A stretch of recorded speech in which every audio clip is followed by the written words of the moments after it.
Even through a proxy, Gimu has truly arrived on Elbaf, and their presence is definitely being felt by the land of the giants. Yeah, it truly must be the darkest before the dawn. So let's explore what just may be Elbaf's darkest hour in One Piece chapter 1150. And of course, the cover series still exists. Yamato did finish her pilgrimage, return the sword. Good job, Yamato. Well done. Probably ending the cover series soon, and on to the good stuff. Yeah, that's all we really need to say about that. Into the title, Domi Reversi. I don't know if I'm saying that right. I think you are. Let's go. It does, I believe, have a Latin translation, which translates to return home, which sounds all nice and comforting, but as you can learn, as we do in this chapter, sometimes returning home can also bring out the worst in people. And let's just see how shit hits the fan in this chapter, starting on page 1. Yeah, it begins with the children finally being reconnected to the adults of Elbaf, but it is very somber, as Colin has to tell them, like, I just watched my dad be sent flying down to the realm below. And, I mean, bawling his eyes out. Yeah, it is kind of his fault, but, you know, he doesn't realize that. He's a kid. He might a little bit, but yeah, it's more just a shock of, I might have just lost my dad. Yeah, and they also can't take that time to mourn because overhead, Gunko's now just floating. As they say, they're like, is she, like, flying now? Like, what's going on here? Yeah, there's so much going on, and they can't even reach them anyway because of Summer's thorns. But we then see Gunko / Gimu conjoined just let out a massive blast of Conqueror's haki, the likes of which we really haven't seen other than maybe Joy Boy's not. It's so strong. I mean, obviously the kids and the lesser strong giants are easily knocked out, but this blast is so strong that it even knocks out some of the giant warrior pirates running next to Dorry and Brogy, who are battle-tested pirates, and is so expansive that it reaches all the way to Western Village, knocking out some people there as well. Yeah, and Dorry and Brogy are trying to get there, but before they can even reach Gunko, we see her draw another pentagram before demonstrating the new form that they can now take with Gimu in charge. A pair of massive wings and a trident. Yeah, not to mention the devilish tail, still with the arrow that we've seen before.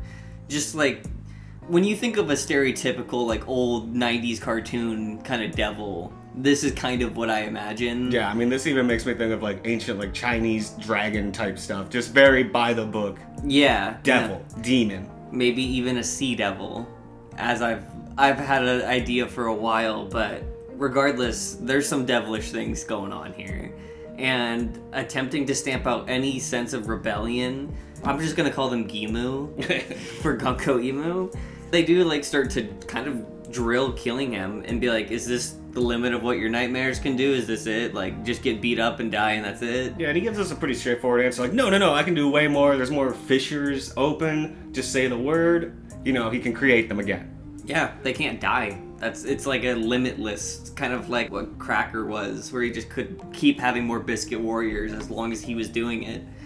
There's no real limit on it, which is kind of broken. Yeah. But they also do command of another God's Knight, saying to Sommers, alright, get off your ass. We had to get all these captives to where we need them to go. You need to start shepherding them, which is also his name, a kind of funny way to say it. Sommers, if you want, shepherd them. And even in this injured state where he was, like, cut in half. I mean, when the Lord of Everything tells you to do something, you get your ass up. Yeah, you don't wait around to do so. And the Straw Hats do acknowledge that this is very, like, commonly where the heavy hitters of the crew typically come in to save the day. Yeah, they're missing Luffy, Zoro, Sanji, you know, Harudine's there. They don't even know about Loki quite yet, but all the heavy hitters, everyone. Well, they're, like, very self-aware. They're like, this usually seems like the part where we're saved. We really need them to step up right now. But they're clearly not here, and Robin's not going to wait around to see another country's history and culture burn to the ground. So she's, as much as it hurts her, doing her best to undo her restraints and try and save this burning library before her. And right now, she might honestly be their best bet to get out of this bind in a quick situation. Yeah, but not looking good, as Gimu acknowledges. Now I'm doing it. Now, without a proper leading authority, their captives are not nearly as effective in swaying the nation. So they just have to make their own leader. Yeah, they have to put somebody in charge, and luckily for them, at this very moment, here come two of the more recognizable giants that we've seen in the story, and that they know as well by name, calling out Blue Ogre Dorry, Red Ogre Brogy. You two will now be the kings of this island. You will rule in their stead. Brogy's pissed. Yeah, he's not listening to that at all. He's going right for Gunko and tries to just squish her. He's like absolutely not having any of it. And I mean, good attack, you would think. Yeah, I mean, I don't think there's many things that have been captured in his grasp that have lived to see for it. You can even see like the veins popping in his arms as he's trying to crush them, kill them on the spot if he can. And it's not wrong for him to probably believe he has them in his grasp, and he like sends his crew onwards. He's like, oh, okay, I got them now. They're in my hands, literally. I should be fine. Yeah, but he wasn't thinking about the same thing that happened to them with the Gorosei back on Egghead, is that it's not that easy with these guys. And we see, out of thin air, boom, conjures up a demon spellbook out of nowhere, and then gives Brogy another command, telling him, go take Jarul's head and declare to the people that he and Dorry are now the kings of the island. And we can see that this is a different command than the first one, as even the book begins to react to this, starts letting out smoke and floating even more so in the air. Yeah, and this book does have like the same pentagram symbol we've seen whenever the Gorosei show up, whenever Imu's been doing anything on this island so far. And from the book, Brogy isn't even paying attention to what's happening in front of him. He's just so angry, trying to not listen to this nonsensical command, that he actually does lose grip, because out of thin air, Gimu pulls out a dagger to stab his hand, and then massive, like hand-engraved double-barrel shotgun. Just out of nowhere, whoosh, right into her hands. It's really funny because we just don't actually see a lot of people using firearms in the story. But Imu's like, no, the value of the boomstick is to not be underestimated. Yeah, just literally out of thin air, just conjures us up, fires it at him, like, did not see that coming. Yeah. Straight out of a video game. Fully blows through his wrist that was holding her body. Already had freed himself, but now with no restriction whatsoever to do whatever they please. And the ease at which they just pulled this out of nowhere and freed themselves from a situation that they didn't even really seem bothered by anyway is alarming. Yeah, I mean, this has always been their like fearless leader. They went 100 years fighting the other greatest like giant warrior, and to see him just manhandled like that with absolute effortlessness, that would be intimidating. They've never been in this situation before. No, I'm sure they've seen Brogy get hit by cannons and gunfire and attacks just all the shrug time. it off, yeah. But this one goes fully through his hand. And before they can even do anything to retaliate, she like just continues to fully blow them off. Nothing they're saying even matters to what Imu's plan is at the moment. They're fully caught up in that. And they just begin describing, you're gonna have immortal bodies, essentially. You're gonna have power you could never believe. You're gonna be so devoted to me that you're not gonna listen to logic and reason. Becoming a demon is truly the pinnacle of existence is such a crazy way to end that too, being like, you're welcome. Yeah, no, it's just a gift from Papa Imu, don't forget about it. And with this, it seems like Imu kind of does this with different people with different set of circumstances as well. Like the Gorosei's power is a little bit different than the God's Knights. Gunko's is a little bit different from the rest of the God's Knights. And these giants are seemingly going to be different from anyone else we've seen. But now that the words have been said and that contract is set in motion, that pentagram that they had drawn in the air appears right beneath Brogy's boots, essentially trapping the giant captain. Yeah, and we see it very quickly. She yells out, Domi Reversi, Black Dominion Reversion, as he begins to just sink into the ground beneath this like darkened flame. Yeah, and using the little hand motion they show as well as he flips the hand over, it kind of looks like a combination of what would be Gunko's arrow abilities that can just redirect anything, and this Black Dominion, a dimension of evil demon things that he is pulling from. So combining the two powers together, and the portal fully flips over into the air over itself until all that is visible is a pair of dark, blackened legs from our captain, who is now fully flipped into this other world. Yeah, and it doesn't seem to take long for the rest of it to take place as he comes back up, and just like his legs were darkened, his entire being was darkened. He is now white eyes, devilish grin, his teeth are coming down even sharper. He's changed very quickly, And by the wording of it being like Black Dominion and Killingham's own explanation of the nightmarish dimension in this chapter, I wonder if they're kind of one and the same. Kind of gives me like a Stranger Things vibe. Where, just goes to that other side of like the upside reality. down. Yeah, the upside down. Yeah, so it's like an inversion of what already exists in this world. It's just that's the most natural version, because Dorry and Brogy are pretty good guys, so I imagine the direct inverse would be pretty evil. Yeah. Still violent though. Yeah, very violent. And we get a full grand view of this nightmarish version of our old friend, who stands before his crew. A set of massive black horns, similar wings to what we saw with Gunko, and now a pretty badass, if I'm being honest, but devilish looking version of his own double-sided battle axe. Yeah, kind of made it into a trident with like the extra spike coming up from the middle.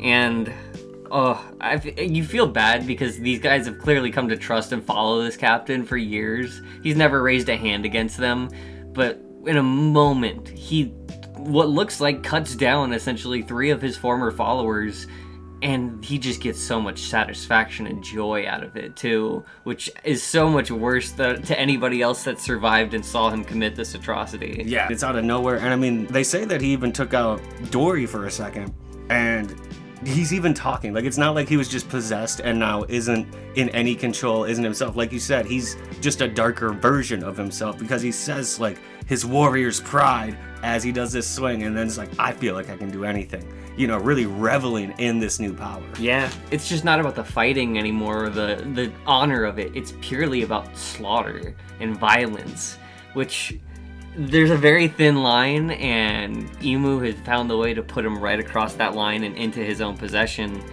And to the shock of all the other untransformed giants, like you said, Dorry got taken down, and once he was defeated, he rose up again. Yep. And now he's in the same evil, like, demonic, and not only him, but the other guys that got stabbed, like, literally anyone who comes in contact with them, boom, switched over into that Dominion realm. And it seems like that contract really was set in place, because one of the first things Dorry says when he gets up is, "Hey guys, let's go kill Jarul." Yeah.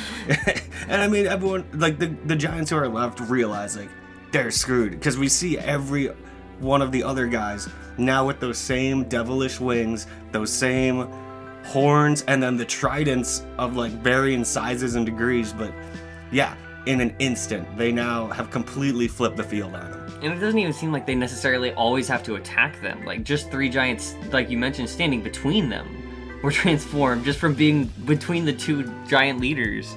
They're very much out of their league right now, and the opposing force is just getting stronger and stronger, now backed by these monstrous devil giants and all the nightmarish creatures that you can't kill in the first place. I love this double spread. So cool, so much detail. Very similar to the Gorosei's reveal once they all landed on Egghead. Yeah, I mean, that was such a unique imposing force to look at. But this is a nightmarish There's army. actually levels to it, too. Yeah, you can even see in front of them is running away these other former giants. Those are giants in the front of that panel in the foreground. Yeah. Running away from these humongous versions of their former captains. The true power of Elbaf. That's great. And then, like, Gunko even continues on, we're not just going to lay this land to waste. That would be a waste. We're going to rule over it and use it to show the true might as like an iron fist of the world government. Yeah. They are coming to presumably take Jarul's head, and it seems like the ones who have relayed this message realize that as well. Yeah, they're like, you gotta go. We have to run. Everyone retreat. But honestly, like, he hasn't really been that much of a leader to me at this point, as much of just like pseudo given the responsibility to make decisions. This was the first real, like, leadership moment for him. Like, his life is the main one on the line here, and he goes, a real warrior doesn't know the word run. A real warrior doesn't retreat. He's standing his ground. He's gonna face them head on. It's also like very similar to Zoro's own quote with Mihawk, where he's like, "Wounds on my back are just a sign of shame. It shows I ran away." Yeah. Like, that's not something that a warrior really knows. They don't know giving up like that.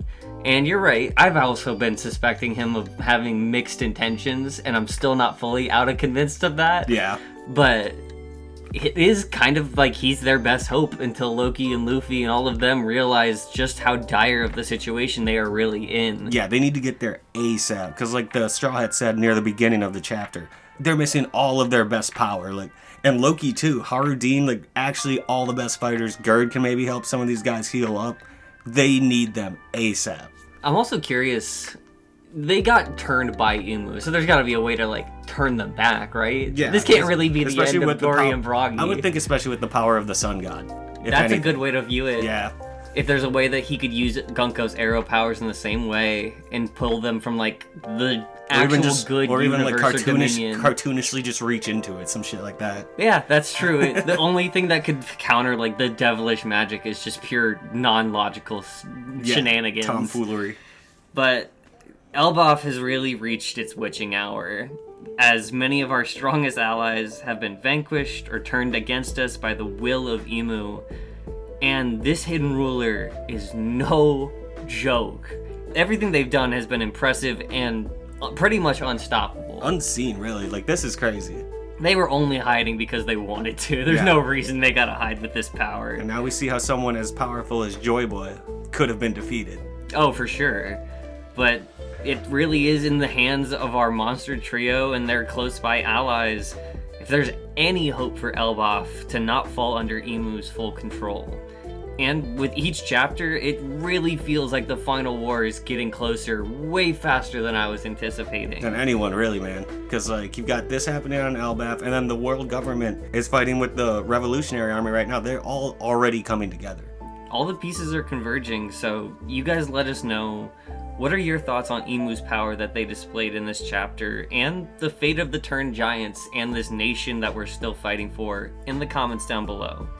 Like the video if you enjoyed, subscribe if you like the reviews, and don't forget, be crew!